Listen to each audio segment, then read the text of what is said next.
Spanish league ഫുട്ബോളിൽ ഒന്നാം സ്ഥാനം തിരിച്ചുപിടിക്കാൻ FC ബാഴ്സലോണ ഇന്നിറങ്ങും. നാളെ പുലർച്ചെ 1:30 നടക്കുന്ന മത്സരത്തിൽ റയോ വയോക്കാനയാണ് എതിരാളികൾ.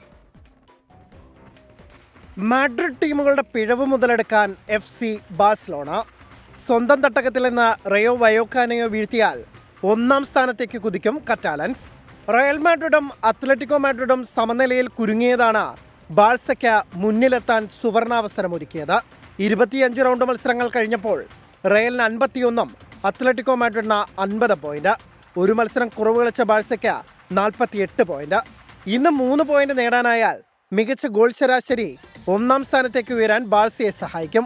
സമീപകാലത്തെ മിന്നും ഫോമും റയോ വയോക്കാനയ്ക്കെതിരായ മികച്ച റെക്കോർഡും ഹാൻസി ഫ്ലിക്കിന്റെ ടീമിന്റെ ആത്മവിശ്വാസം കൂട്ടുന്നു.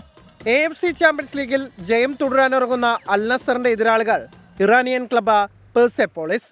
നോക്കൌട്ട് സ്റ്റേജ് ഉറപ്പിച്ച അൽ നസർ എലീറ്റ് ഗ്രൂപ്പ് ബിയിൽ 2ാം സ്ഥാനത്തേക്ക് ഉയരാമെന്ന പ്രതീക്ഷയിലാണ് രാത്രി 9:30 നടക്കുന്ന മത്സരത്തിനിറങ്ങുന്നത്. ക്രിസ്ത്യാനോ റൊണാൾഡോയുടെ മിന്നും ഫോം തന്നെയാണ് സൗദി ക്ലബിന്റെ കരുത്ത്.